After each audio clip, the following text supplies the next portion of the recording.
1월달이 으르렁거리시는 하나님, 그 다음에 2월달이 누르는 자를 누르시는 하나님, 그리고 3월달이 많이 맡긴 자에게는 많은 것을 찾으시는 하나님, 그리고 4월달이 예배를 이용하는 자의 예배를 조롱하시는 하나님, 그리고 지난달은 예배보다 일상을 주목하시는 하나님.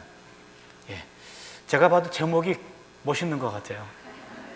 제목만 생각해도 어떤 내용이겠거니 그게 떠오르실 텐데요. 오늘 제목은 공동체 의식의 영성을 기뻐하시는 하나님. 공동체 의식, 이것이 오늘 키워드가 될 겁니다. 공동체 의식의 영성을 기뻐하시는 하나님. 보통 한 달에 한 장씩 우리가 해결하고 있는데요, 5장은 워낙 중요하고 분량이 많아서 둘로 나누었습니다. 그래서 18절부터 27절까지 본문을 우리가 오늘 만나게 되는데요, 이 단락은 세 구분으로 나누어집니다. 18절부터 20절까지는 심판의 날인 야훼의 날, 그러니까 야훼의 날이 구원의 날이 아니고 심판의 날입니다. 이거는 충격적인 메시지인데요, 그것이 18절, 20절의 내용이고, 21절, 24절은 하나님과의 만남의 불가능, 하나님과 만날 수 없다. 예배의 자리에서 아무리 열심히 예배를 드려도 하나님 만날 수 없다. 이 충격적인 또 하나의 메시지입니다. 아모스서에서 가장 핵심되는 구절이 5장 21절, 24절, 하나님과의 만남의 불가능. 25절, 27절은요, 광야 시절 회고와 유배 예고. 광야 시절을 회고하고 그 다음에 유배가 예고됩니다. 이제 이 나라에서 너희들이 쫓겨날 것이다. 그것을 말하는 단락이 세 번째 단락입니다. 그럼 먼저 18절, 20절 심판의 날인 야훼의 날, 여기를 잠깐 본문을 보겠습니다. 저랑 여러분하고 한 절씩 좀 교독을 할까요? 제가 18절 읽겠습니다. 화 있을진저 야훼의 날을 사모하는 자여, 너희가 어찌하여 야훼의 날을 사모하느냐? 그날은 어두움이요 빛이 아니라. 마치 사람이 사자를 피하다가 곰을 만나거나 혹은 집에 들어가서 손을 벽에 대었다가 뱀에게 물린 같도다. 같이 읽습니다. 야훼의 날은 빛 없는 어둠이 아니며 빛남 없는 캄캄함이 아니냐. 여기 보시면요, 18절에 여호와의 날, 여호와의 날 두 번 나왔고, 20절에 여호와의 날 세 번 나와 있어서 세 절은 키워드가 여호와의 날이구나, 그거를 알 수 있을 텐데요. 먼저 18절을 거기 보시면 야훼의 날을 언급하고 있는데, 야훼의 날이란 말은 예언자들의 글에서만 나오는 단어입니다. 야훼의 날, 여호와의 날, 이것은 예언서에만 나타납니다. 예언자의 글에서 야훼의 날을 가장 처음으로 언급한 예언자가 아모스예요. 여러분, 아모스를 좀 우습게 여길 수 있는데, 아모스는 최초의 문서 예언자입니다. 모든 예언자 가운데 지금 중간쯤에 있기 때문에 존재감이 없어졌는데, 역사적으로 본다면 최초의 문서 예언자가 아모스예요. 그래서 아모스가 가장 선두주자이기 때문에 아모스는 모든 것을 다 첫 스타트를 끊었어요. 야훼의 날이라는 말을 맨 처음 사용한 예언자도 아모스가 됩니다. 그런데 그 당시 백성들은 야훼의 날은 축복과 번영을 주는 때로 생각했습니다. 야훼가 임하시는 날은 축복의 날이에요. 번영의 날입니다. 그런데 아모스가 갑자기 등장해가지고 대중들의 기대에 완전히 찬물을 끼얹듯이 선포합니다.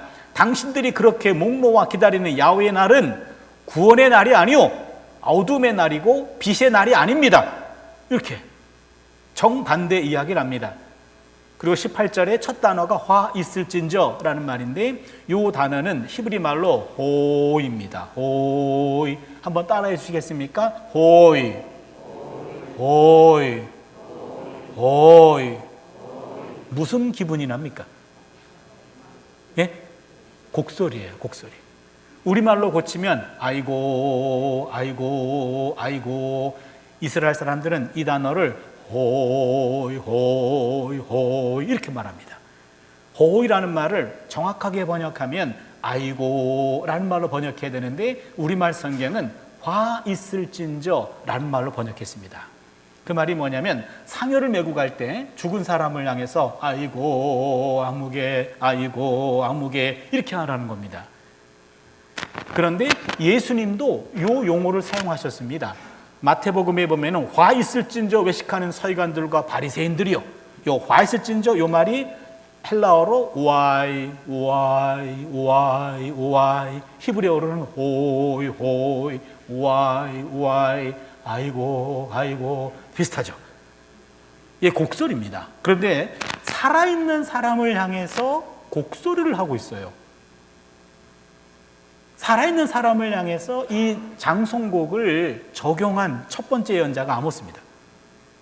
그러니까 아모스는 여러 가지 면에서 스타트를 끊고 있는데 야훼의 날은 심판의 날입니다. 이것을 맨 처음으로 주장한 사람이고, 그리고 살아있는 사람을 향해서 오이 와이 아이고 이 말을 갖다 붙인 사람이 아모스예요. 아모스는 겉은 살아있지만 당신들의 속은 죽음의 씨가 자라고 있습니다. 죽음을 보고 있어요. 겉은 번지를 해요. 그러나 당신 죽었어. 당신 속은 이미 죽음의 씨가 자라고 있어. 이거를 이스라엘 사람들을 향해 가지고 대낮에 이것을 외치고 있습니다. 19절을 보면 마치 사람이 사자를 피하다가 곰을 만나거나 혹은 집에 들어가서 손을 벽에 대었다가 뱀에게 물린 같도다. 여기 보시면 19절에서 야훼의 날이 청중들에게 어떤 날인지를 자세히 설명해 주고 있는데, 어떤 사람이 시골 한적한 곳을 가다가 사자를 만났습니다. 혼비백산해 가지고 젖먹던 힘까지 다 발휘해 가지고 도망갔어요.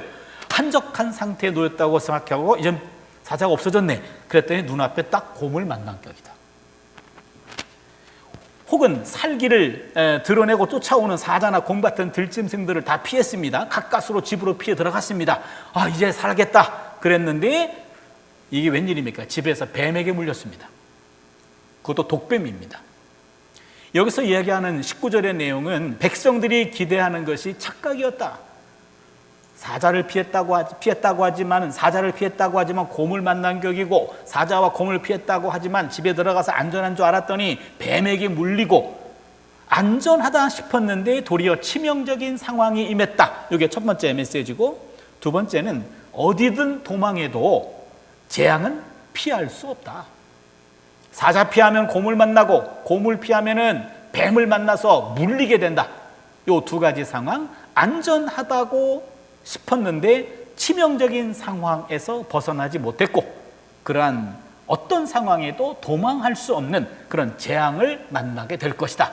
이것이 19절의 내용입니다. 20절을 보시면 야훼의 날은 빛 없는 어둠이 아니며 빛남 없는 캄캄함이 아니냐. 야훼의 날은 빛이 없는 어둠의 날이고 빛남이 없는 캄캄한 날이 아니냐. 지금 야훼의 날을 어둠의 날이고 바로 캄캄한 날이라고 여기서 처음으로 얘기하고 있습니다. 어둠과 캄캄함은 절망과 죽음을 의미합니다.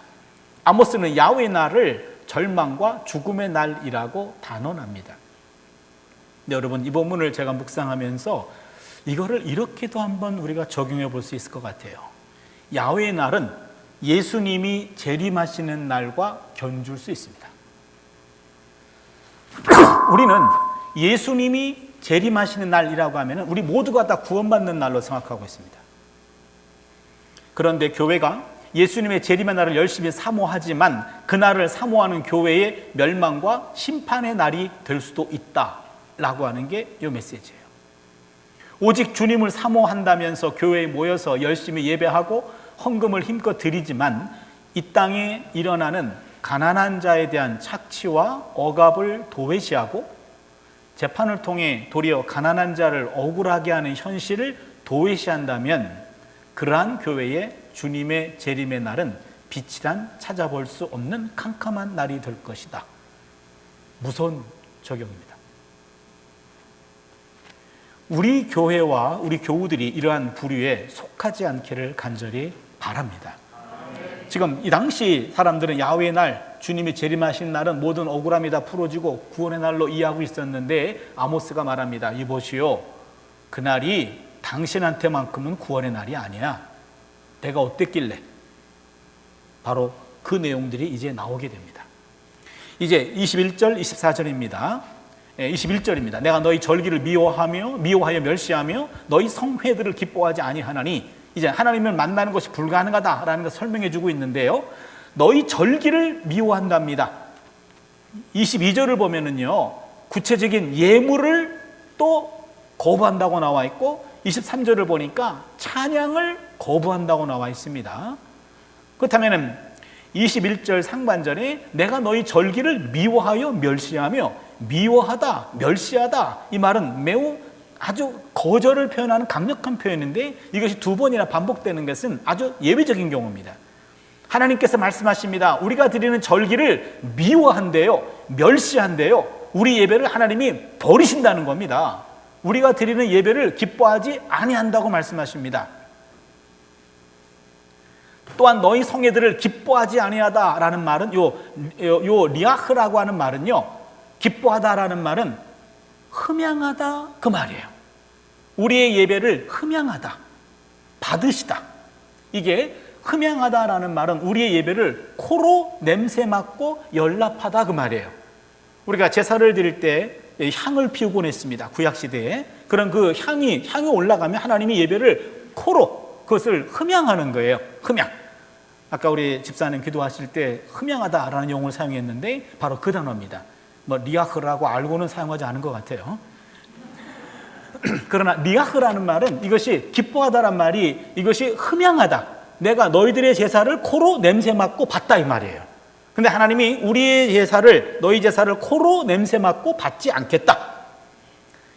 하나님은 이스라엘이 모이는 절기와 성회뿐만 아니라 제물도 거부하십니다. 22절을 보시겠습니까? 너희가 내게 번제나 소제를 드릴지라도 내가 받지 아니할 것이요 너희의 살진 희생의 화목제도 내가 돌아보지 아니하리라. 여러분, 번제 동그라미 해주시고 소제 동그라미 해주시고 화목제 동그라미 해주세요. 번제와 소제와 화목제, 이것은요 전통적인 핵심 제사입니다. 태워드리는 번제, 소제는 시리얼 어퍼링이라고 그래요. 시리얼, 곡식제. 곡식을 드리는 거, 화목제, 이거는 피스 어퍼링, 화목을 꾀하는 제사. 요 번제와 소제와 화목제 대표적인 핵심 제사인데 하나님이 이 모든 것들을 받지 않겠다 이 말입니다. 요 받다라는 말은, 이 말은 제사로 합법적으로 인정하지 않겠다. 하나님은 이스라엘이 드리는 모든 제사들을 합당한 것으로 인정하지 않을 뿐 아니라, 그리고 거들떠보지도, 내가 돌아보지 아니하리라, 거들떠보지도 않겠다라고 말합니다.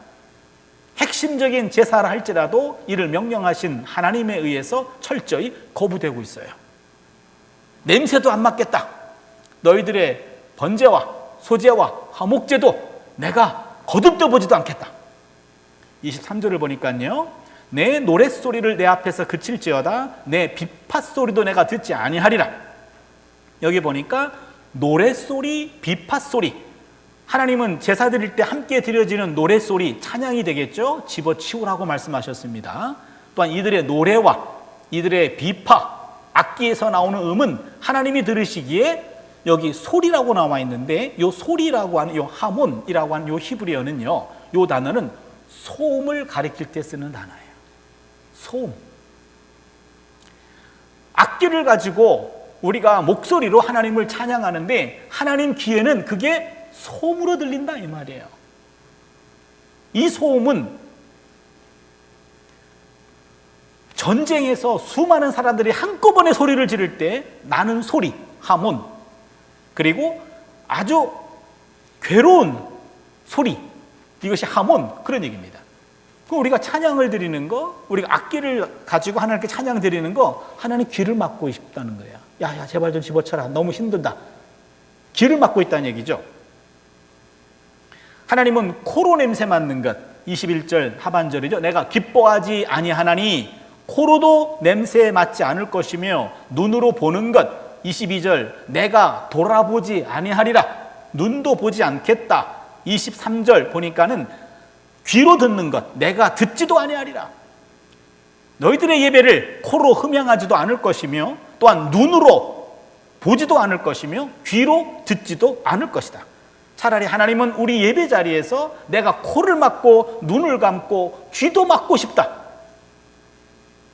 하나님의 백성이라는 작자들이 하는 일체의 형식적 제사 행위가 꼴도 보기 싫어서 하나님은 예배 시간에 오히려 코 막고 눈 감고 귀 막고 엄청나게 괴로워하고 계십니다. 우리 딸들한테 제가 이 설명을 했어요. 그랬더니 그래, 안 해. 나도 가기 싫어. 네, 교회에서 찬양을 하고 있는데 안 들은다며? 우리도 안 하면 편하지. 예물 안 받아? 아이고, 돈 세이브 됐네.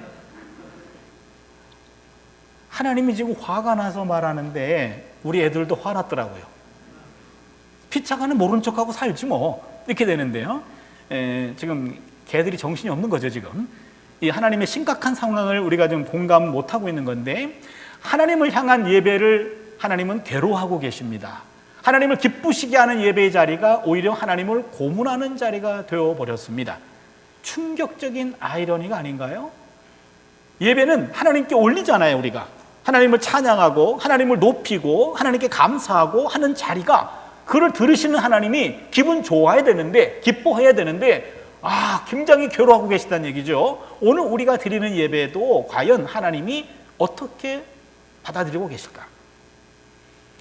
내가 드리는 그 예배를 과연 하나님은 어떻게 느끼시고 계실까?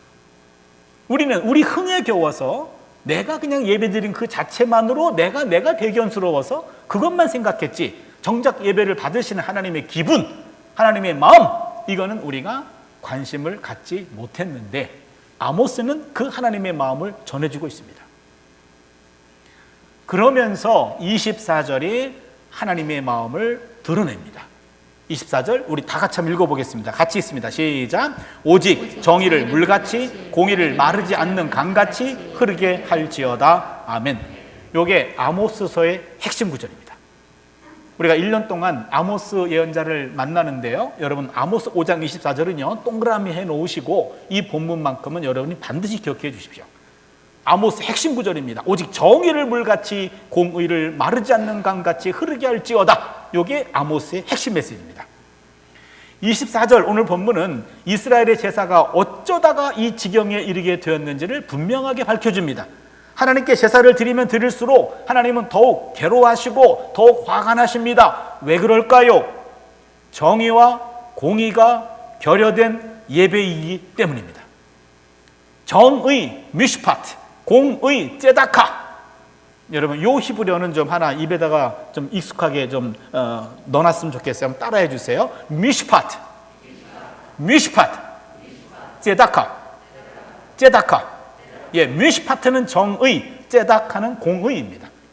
사실 우리 구약의 예언자의 핵심적인 정신은 미슈파트 ጼ다카예요.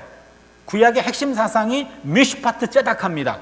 예수님에게도 미슈파트 ጼ다카가 핵심이에요.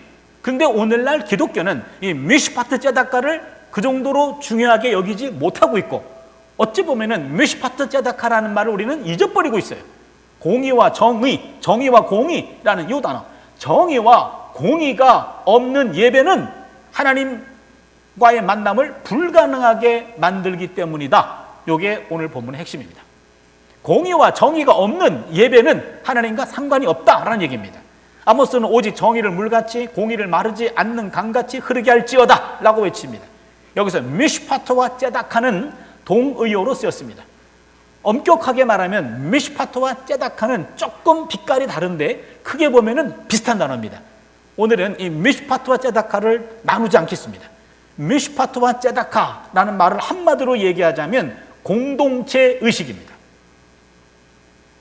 미슈파트와 ጼ다카를 또 다른 말로 표현한다면 공공의식입니다. 또 다른 말로 표현하면 공공성입니다. 그래서 미슈파트와 ጼ다카라는 말은 공동체 의식이라고 정의하면 적절합니다. 다른 말로 표현하면 공동체 의식이 없는 자들의 예배는 하나님과 무관하다라는 거예요. 인간관계 속에서 가장 이상적인 관계는 서로가 한 몸이라는 공동체 의식이 공동체 전반에 흐를 때입니다. 가정에서도 가장 이상적인 관계는 모든 가족들이 한 몸이 된 거예요. 누구 하나 마음이 상하면 같이 아파하고 누가 기뻐하면 같이 기뻐하는 거죠. 너는 좋겠다 야 이러면 안 되죠. 그렇죠. 그러면 그 사람은 관계가 안 좋은 거예요. 한 가족이라고 하면은 그 사람이 잘 되면은 내가 잘 된 거 이상이고요. 그가 힘들어하면 나도 힘들어야 하는 것이 정상적인 관계죠. 교회도 마찬가지고요. 바로 그럴 때 사회는 건강해지고 특히 약한 사람들이 보호됩니다. 따라서 한 사회의 정의와 공의의 척도는 약자가 얼마나 보호되고 있는가가 기준이에요. 우리 몸에서 가장 중요한 것은 심장이나 뇌가 아니에요. 물론 의학적으로 본다면 심장과 뇌가 가장 중요하겠죠. 그러나 우리 몸에서 현재 가장 중요한 것은 지금 아픈 곳입니다. 가정 안에서도 아픈 사람이 중심입니다. 나라도 마찬가지입니다. 대통령이나 장관이나 교수나 목사가 국가 중심이 아니고 아픈 사람, 눈물 흘리는 사람이 중심이에요. 이게 건강한 공동체입니다. 여러분 가정 내에서 누가 아파하고 있어요. 그러면 너는 뭐 우리 집에 기여도가 약하니까는 좀 참어. 근데 가장이 아파하고 있어. 가장이 아프면 우리 굶어 죽어. 정상적인 가정이 아니죠. 그렇죠? 그 사람이 무슨 일을 하건 상관없이 그냥 누가 아프다 그러면은요, 그 사람이 가장 관심을 받아야 돼요. 그게 건강한 공동체입니다. 약자의 탄식이 그치지 않는 곳에서의 하나님 예배는 무익한 허례의식과 쓸모없는 짓이 되어버리고 말이죠. 여기서 흐르다라는 이 동사의 본뜻은 강력하게 흐르다라는 말입니다. 여기서 강으로 번역된 이 나할이라고 하는 히브리어는 쉽게 말라버리는 겨울 시내가 아니고 1년 내내 건기 때도 물이 마르지 않고 흐르는 강을 가리킵니다. 이스라엘 땅은요, 겨울이 우기입니다. 여름은 건기입니다. 그러기에 우기 때는 강이 형성이 되는데, 시냇물이 형성이 되는데, 건기가 되면은 말라붙어 버리는 것들이 태반이에요. 그거를 와디라고 그래요. 와디. 속이는 시냇가란 말입니다. 그런데 비가 오건 비가 오지 않건 건기건 우기건 변함없이 흐르는 시내가 있습니다. 바로 그 단어가 이 나할입니다. 그래서 마르지 않는 강이라고 하는 표현은 강한 물길이라는 표현으로 나와 있는데, 마르지 않는 강같이 밤낮 없이 강의 흐름이 1년 내내 끊임없이 계속해야 함을 강조하고 있죠. 공동체 의식은 풍부한 수량으로 넘쳐서 쉼 없이 지속적으로 흘러내려야 됩니다. 공동체 의식은 마치 인간의 피와도 같습니다. 인체 내부 전체에 혈관이 모두 연결되어 있습니다. 이를 통해서 온 몸에 피가 흐르고 있습니다. 그러나 그 피가 부족하거나 그 피가 흐름을 멈추거나 그 피가 막혀버리면 인체에 치명적인 결과를 초래합니다. 공동체 의식이 결여되면 그 공동체는 고통을 받게 되고 서서히 죽음을 향해 치닫게 됩니다. 종교적이고 하나님의 영역에 속한다고 믿고 있는 제사나 혹은 예배가 하나님에 의해서 철저히 배척당하고 오히려 비종교적이고 세속적 개념으로 받아들이기 쉬운 정의와 공의가 하나님의 1차적 관심사라는 사실에 우리는 주목해야 됩니다. 이게 오늘 포인트예요.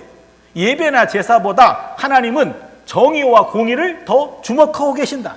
제사법이 윤리법보다 더 앞서지 못합니다. 윤리적인 삶이 종교적 의식보다 우선이라고 하는 거죠. 이 사상은요, 아모스가 처음이 아닙니다. 잠언 21장 3절에 보면은요, 이미 많은 지혜자들이 말하곤 했던 사상입니다. 잠언 21장 3절인데요. 공의와 정의를 행하는 것은 제사 드리는 것보다 야훼께 기쁘게 여기시느니라. 이미 현자들이 말하고 있었어요. 공의와 정의를 행하는 것은 제사 드리는 것보다 야훼께서 기쁘게 여기시느니라. 정의와 공의가 제사보다 먼저라고 하는 것, 이미 현자들이, 지혜자들이 말하고 있었고, 그것을 아모스는 북쪽 사람들에게 적용한 겁니다. 예배를 윤리적인 삶으로 대신하라는 말은 아니에요. 잘 들으세요. 예배 드리지 말고 정의와 공의만 행하면 되겠지? 그것도 아닙니다. 사실 예배는 하나님과의 교제를 가능하게 합니다. 예배 없이 하나님과의 만남은 불가능합니다. 그러니까 예배의 자리가 중요한 거예요. 나는 무교회주의다, 그런 분들이 있어요. 그 사상은 이해가 됩니다. 그러나 그 교회라고 하는 것은 공동체예요. 예배라고 하는 그런 공동체 안에 떨어져 있다면 한동안은 자기 홀로 신앙생활을 유지할 수 있을지 몰라도 이 불은 영원히 타오르는 게 아니에요. 여러분, 숯불이, 불타오르는 숯불이 동떨어져 있으면요, 얘는 좀 있으면 꺼집니다. 불타는 숯불은 또 다른 불타는 숯불과 같이 있어야 돼요. 그래야 내가 좀 꺼져도 얘가 불타오르면 같이 또 불타서 붙는 거고, 내가 불타고 얘가 식고 또 불이 붙이는 거고, 이러면서 함께 모여 있을 때 함께 불이 유지가 되는 거죠. 예배의 자리는 그와 같은 겁니다. 그러게 예배 없는 신앙생활은 불가능해요. 아모스가 문제 삼는 것은 예배 자체가 아니라 예배자예요. 문제는 예배자입니다. 좀 더 구체적으로 말하면 예언자 아모스가 말한 근본적인 문제는 예배자의 삶이에요.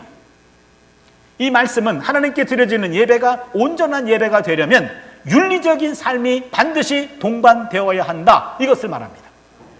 따라서 공동체 의식이 결여된 이기적인 예배자는 아무리 예배를 많이 드린다 할지라도 하나님과 만날 수 없습니다. 그런 예배자는 하나님이 절대로 만나주지 않으십니다. 공동체 의식이 결여된 예배자는 하나님도 만나기 싫어하는 죄인이에요. 우리가 코로나 시기를 지내면서 특정 어느 교회 재개발에 들어갔는데 거기서 거부하고 있고 값을 더 많이 몇 배로 치고 있고 더 요구하고 있으면서 양보하지 않고, 그리고는 공권력이 투입돼도 교우들이 막 막아서고, 그런 모습을 보면서 예배를 탄압한다 그러는데, 예배 탄압 이전에 사회 법부터 지켜야죠. 상식적인 사람이 보기에 교인들은 저래? 그럴 거 아닙니까? 우리는 아닌데 남들은 그래 보일 수밖에 없어요. 예수 안 믿는 사람들은. 그거는 진정한 예배가 아닙니다. 우리가 불쾌하듯이 하나님은 더 불쾌할지 몰라요. 공동체 의식이 결여된 이기적인 예배자들은 절대로 야훼의 날이 심판의 날이 될 것이고 예수의 재림의 날이 심판의 날이 될 것입니다. 오늘 아모스가 오늘 본문을 통해서 진정한 예배는 공동체 의식이 있어야 그 예배가 살아있는 예배가 됩니다 라는 것을 강하게 얘기하고 있습니다. 그리고는 5장 25절 27절에 광야 시절의 회고와 유배를 예고하고 있는데요, 광야 시절은 제사 없이도 하나님과 관계가 유지가 되었다, 그렇게 말합니다. 25절을 보세요. 이스라엘 족속아, 너희가 40년 동안 광야에서 희생과 소제물을 내게 드렸느냐? 40년 동안 광야에 있을 때 너희들이 희생과 소제물을 내게 드렸니? 안 드렸잖아. 그 제사를 드리는, 제물을 가지고 드리는 예배가 온전한 예배만은 아니야. 26절에 너희가 너희 왕 식굿과 기운과 너희 우상들과 너희가 너희를 위하여 만든 신들의 별 형상을 지고 가리다. 이 본문은 조금 어려운 본문인데요, 이 본문은요 평서문으로 나와 있는데 이 본문은 25절과 이어서 의문문으로 보는 것이 더 옳습니다. 그렇다면요 26절 제가 다시 한번 읽어볼게요. 그리고 너희는 너희 왕 식굿과 너희가 너희 자신을 위하여 만든 너희 별신 너희 우상 기운을 지고 돌아다녔느냐? 광야 시절에 희생과 소제물도 드리지 않았고, 광야 시절은 여기 나와 있는 우상들, 식굿과 기운이라고 하는 것은, 이것은 아시리아의 별신입니다. 아시리아 신들을 너희들이 등으로 메고 다니지 않았다. 그러니까 이방 신도 우상도 섬기지 않았다. 광야 시대는. 그러니까 광야 시대에 제물 없이도 너희들이 이상적인 하나님과의 관계를 유지할 수가 있었다, 그렇게 말합니다. 사실 아모스 5장 25, 26절에 광야 시절 회고는 정의와 공의의 삶이 없이 제사에만 치중하고 있는 그 당시 이스라엘 사람들을 책망하는 일종의 고발이 됩니다. 광야 시절은 이상적인 상태였어요. 춥고 배고픈 상황이었지만 희생과 제물을 드리지 않고도 너희들이 나와 관계가 좋았잖아, 이 얘기예요. 근데 이제는 약속의 땅에 와가지고는 희생과 제물을 드리지만 너희들의 삶은 공동체 의식이 없어, 그거를 지적하고 있는 거죠. 27절에 내가 너희를 다메섹 땅으로 사로잡혀 가게 하리라. 그의 이름이 만군의 하나님이라 불리는 야훼께서 말씀하셨느니라. 여기 보면은요 다메섹이라고 하는 다마스쿠스, 오늘의 시리아입니다. 이 다마스쿠스 밖으로 사로잡혀 간다, 이것은 아시리아나 바벨론이나 이쪽 메소포타미아 지역으로 포로로 끌려간다는 말이에요. 이스라엘이 자국을 떠나서 시리아를 넘어서 더 먼 나라로까지 포로로 잡혀갈 것이다 라고 최초로 예언한 본문이 여기입니다. 나라가 망해서 이방 나라로 포로로 끌려갈 것이다. 처음으로 예언한 본문이 여기입니다. 그러니까 아모스는요, 처음으로 말하는 거에 많아요. 그런 유배지는 부정한 땅입니다. 그러게 그들이 유배될 부정한 땅은 하나님과 예배가 불가능한 곳입니다. 하나님께 가까이 다가갈 수도 없는 곳입니다. 하나님과의 만남이 불가능하기 때문에 이스라엘은 포로로 끌려가서 살아있긴 하지만 죽은 자와 다르지 않게 될 것입니다. 예배가 없는 삶은 살아있으나 이미 죽은 자의 삶과 다르지 않습니다. 공동체 의식이 없이 예배만 드린다면 결국 심판을 당할 것입니다 라는 무서운 예언으로 아모스의 고발과 심판의 말씀은 여기서 끝납니다. 여기서 우리는 하나의 메시지를 한번 나눠보려고 합니다. 아모스를 일컬어 우리는 보통 정의의 예언자라고 말합니다. 바로 미슈파트입니다. 아모스의 핵심적인 메시지가 5장 24절 오직 정의를 물같이 공의를 마르지 않는 강같이 흐르게 할지어다. 이게 핵심적인 메시지입니다. 하나님이 원하시는 것은 희생제물이나 곡식제물이나 11조 따위가 아니라 매일매일의 생활 속에서 정의와 공의를 행하는 겁니다. 이스라엘 백성들이 탈출한 이후에 광야에 40년 동안 야훼와 이스라엘의 관계는 허니문이었습니다. 이 기간에 하나님과 이스라엘은 가장 친밀한 관계였습니다. 그 기간에 희생제물이나 곡식제물이 필요가 없었습니다. 하나님은 하나님과의 관계에서 제물이 1차적인 것이 아니라는 사실을 분명히 말하고 있습니다. 사실 제물 자체가 하나님을 기쁘시게 하는 것도 아니에요. 여러분, 제물 드린다고 해서 소를 드립니다. 염소를 드립니다. 그거 하나님 뜯어 먹겠습니까? 시편 50편 13절에 표현이 나와요. 시편 50편 13절, 내가 수소의 고기를 먹이며 염소의 피를 마시겠느냐? 내가 너희들이 드린 그 고기 내가 먹겠냐? 피를 쪽쪽 빨아먹겠니?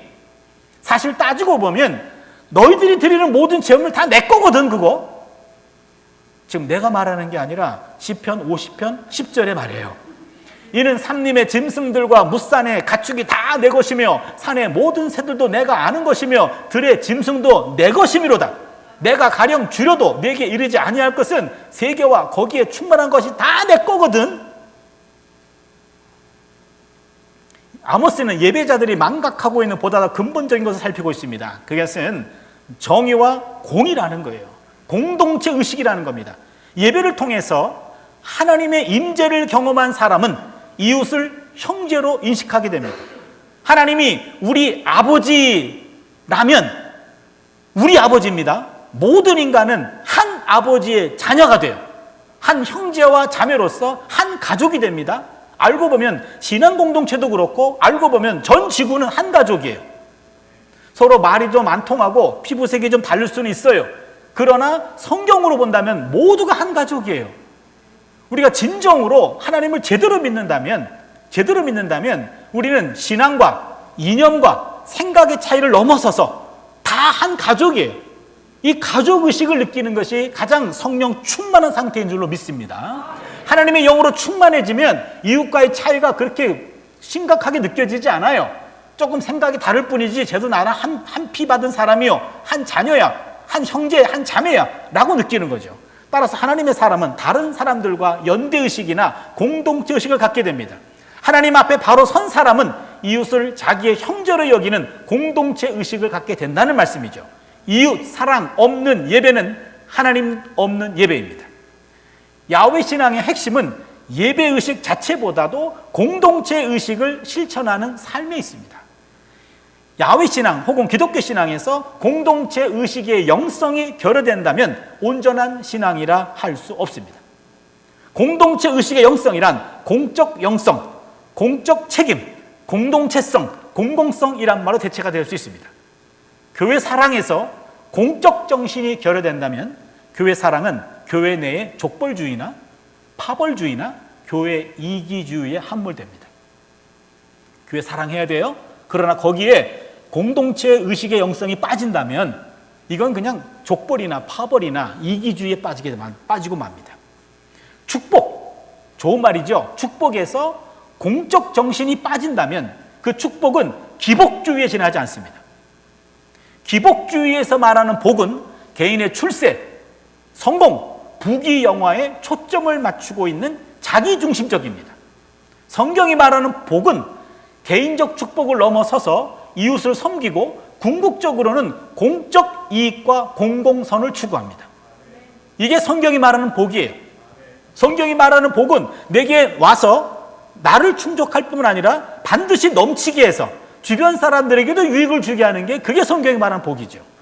그러나 여기에 공적 정신이 빠져버린다면 다 기복주의가 됩니다. 다 자기 것만이어야 돼요. 신앙에도 공적 정신이 없다면 그 신앙은 광신주의나 신비주의에 빠지고 말아요. 신앙이라는 것도 공적 정신이 있어야 돼요. 내 신앙에 함몰돼가지고 주변이 안 보이면 안 돼요. 그렇게 되면 그 사람은 광신주의입니다.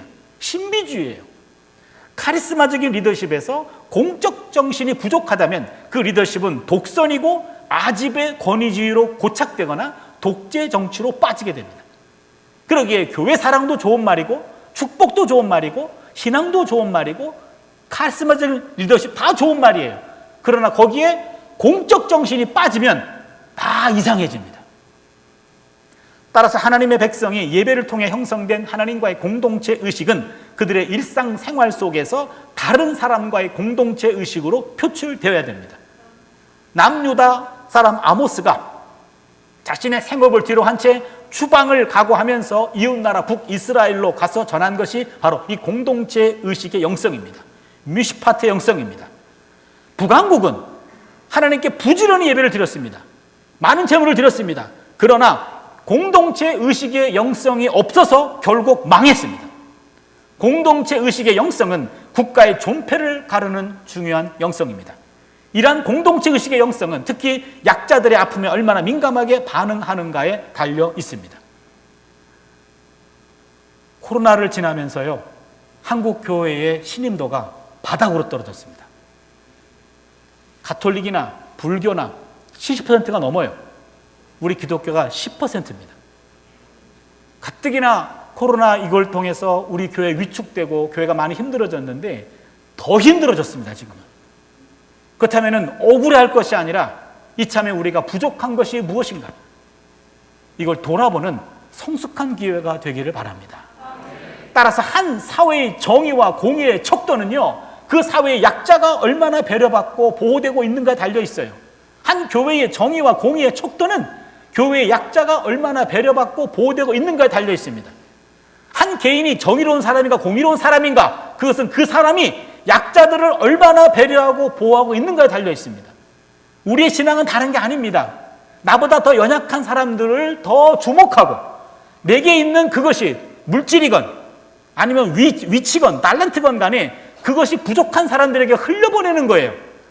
그리고 내가 있는 그 자리에서 강자의 편에 서가지고 그 사람의 뭔가를 더 얻어내기 위함이 아니라 내가 있는 그 자리에서 나보다 어려운 사람들을 주목하고 약자들을 찾아가고 내게 있는 것들을 나눠주는, 그러기에 크리스찬이 있는 그 자리에는 주변의 약자들과 함께 있어주는 예수님의 모습을 실현하는 그 모습을 회복해야 될 줄로 믿습니다. 그래야 한국교회는 다시 되살아날 수가 있어요. 한국교회의 예배자의 삶 속에서도 아모스가 선포했던 이러한 공동체 의식의 영성이 보다 더 풍성해질 수 있기를 바랍니다. 일상이 참 경건과 경건한 채 하는 것을 가릅니다. 참 경건과 거짓 경건을 가르는 것은 일상입니다. 참 경건과 거짓 경건을 결정짓는 것은 예배의 자리가 아니라 일상의 자리입니다. 따라서 일상이 예배여야 됩니다. 하나님은 예배보다 예배자를 더 주목하시죠. 문제는 예배보다 예배자입니다. 예배와 삶이 하나가 될 수 있기를, 우리의 삶이 정의와 공의로 가득 채워질 수 있기를, 우리의 삶과 우리 교회가 공동체 의식으로 충만해질 수 있기를, 그래서 성경에만 밑줄 치지 말고 삶에도 밑줄을 치는 사람이 될 수 있기를 바랍니다. 우리 삶 속에서 하나님의 말씀이 실현되는 것을 경험하면서 삶의 밑줄을 긋는 거죠. 오늘도 나는 월요일에도 예배하고 화요일에도 예배하고 직장에서도 예배하고 가정에서도 예배하고 누구를 만나든지 예배자의 삶으로 나보다 연약한 사람들을 배려하는 그런 공동체 의식의 영성을 발휘할 수 있는 삶으로 살아낼 수 있기를 바랍니다. 우리 하나님은 오늘도 공동체 의식의 영성을 가진 예배자를 찾으십니다. 우리 모두 공동체 의식의 영성을 키워가는 예배자가 될 수 있기를 주님의 이름으로 축원합니다. 기도합니다. 하나님, 아모스 예언자가 목놓아 선포했던 공동체 의식의 영성, 우리에게도 필요하고 우리 교회도 필요하고 한국 교회도 필요합니다.